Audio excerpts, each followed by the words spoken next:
Hello friends, welcome to one and only I B rabbit story part 4। और इस part 4 में मैं दिखा रही हूँ थोड़ा सा रीकैप कि कैसे छोटे छोटे रैबिट्स हमारे पास आए थे, और एक गर्ल है और एक बॉय रैबिट है, और कैसे बच्चे इनके साथ मस्ती कर रहे हैं। नई नई चीज़ें हमने ट्राई करी, जैसे कि अभी एक कुकुम्बर खा रहा है, और एक जो था बहुत ही ज़्यादा एक्टिव था। जो गर्ल थी वो बहुत ही एक्टिव थी, और जो बॉय था वो बहुत ही शांत स्वभाव का था। तो जैसे ह्यूमंस नेचर में फ़र्क होता है लड़का और लड़की में, वैसे ही रैबिट्स में भी थोड़ा सा डिफरेंस तो होता ही है। तो दोनों के नेचर में भी फ़र्क था, दोनों की आइडेंटिटी, बॉडी स्ट्रक्चर।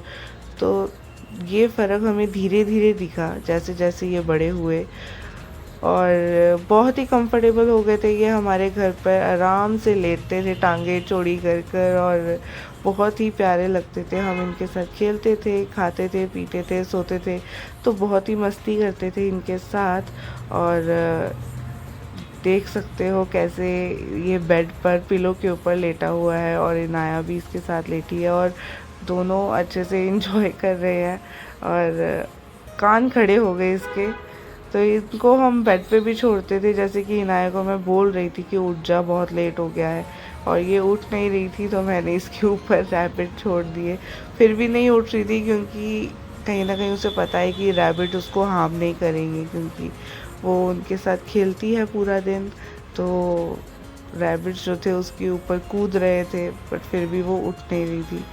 तो ऐसे ही मस्ती करी हमने, बहुत अच्छा लगता था पेट्स के साथ। पेट्स का होना एक अलग ही इन्वायरमेंट क्रिएट कर देता है घर पर, तो अच्छा लगता है। बट इसके साथ इनकी केयर भी होती है।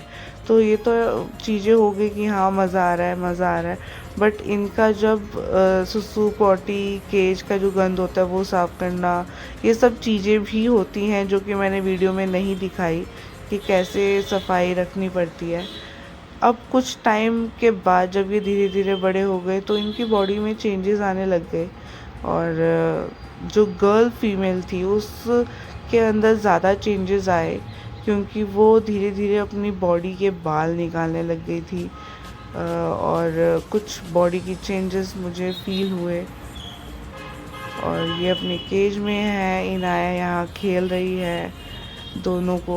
और मैंने आपको बताया था लास्ट वीडियो में कि इन दोनों को साथ रखना थोड़ा मुश्किल होता है।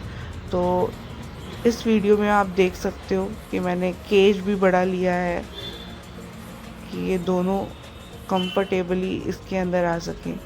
यहाँ पे जो फीमेल रैबिट है वो अपने स्किन के बाल उतार रही है, और जो कोई कपड़ा नीचे रखा हुआ था उसको लेके कोने में घुसी हुई है और कांप रही है। मुझे नहीं पता था, मेरे लिए भी ये न्यू एक्सपीरियंस था कि ये सब वो क्यों कर रही है। तो रैबिट्स रखने के बाद ही मुझे ये पता चला कि इनका क्या बेसिक नेचर है। ये जनरली फीमेल्स तब करती हैं जब वो प्रेग्नेंट होती हैं, जब वो बच्चे देने वाली होती है। तो मुझे यही लगा कि ये बच्चे देने वाली है। गड्ढा खोदने की कोशिश कर रही थी, बट अनफॉर्चुनेटली गड्ढा तो यहाँ पे घर पे खुद नहीं सकता।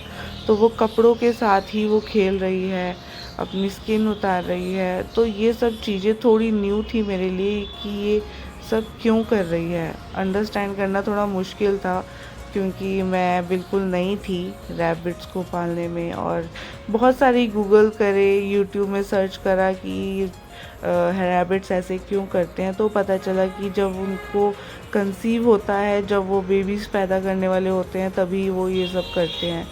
तो इसकी रिकॉर्डिंग मैंने बनाई, और मैं चाहती थी कि मैं इसकी यूट्यूब में डालूं कि कैसे उन्होंने बेबी को ग्रो करा।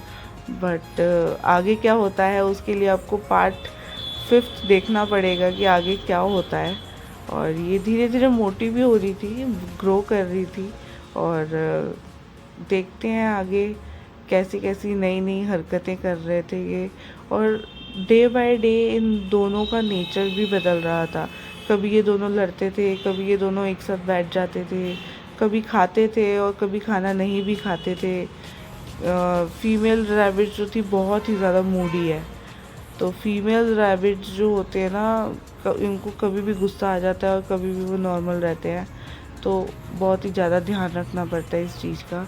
यहाँ पे मैं आई हूँ अपनी मम्मा के घर, तो ये कैसे आराम से एंजॉय कर रहे हैं। केज देख सकते हो आप, केज मैंने बड़ा ले लिया है जिसमें कि ये दोनों आराम से आ जाते हैं और आराम से सो जाते हैं, क्योंकि मुझे लगा था कि बड़े हो रहे हैं, उनकी बॉडी बड़ी हो रही है, तो छोटे केज में ये दोनों फिट नहीं हो रहे थे, तो मैंने बड़ा केज लिया। इस टाइम तक ये दोनों साथ में रह पा रहे थे। अब आप देख सकते हो कि इस वीडियो में मेरे पास 2 केज हैं और दोनों केज लेने पड़े, क्योंकि ये दोनों अब साथ नहीं रह पा रहे, लड़ते थे बहुत, एक दूसरे को मारते थे। और लड़की जो थी वो रो पड़ती थी, और जब वो रोती थी तो एक साउंड आती है ऊ ऊ ऊ की, तो वो ऊ ऊ ऊ करती थी। मुझे अच्छा नहीं लगता था कि ये रो रही है और वो उसको तंग कर रहा है, तो मैंने फिर एक और केज लिया और इन दोनों को अलग करा। तो ये नया था मेरे लिए एक्सपीरियंस कि कैसे उसने अपनी बॉडी के बाल निकाले और कैसे ये दोनों लड़ने लग जाते थे। तो ये सब चीज़ें धीरे धीरे और भी मैंने चीज़ें एक्सपीरियंस करी, जो कि मैं नेक्स्ट पार्ट पे बताऊंगी। तब तक के लिए मेरा चैनल सब्सक्राइब कर दो। Bye bye.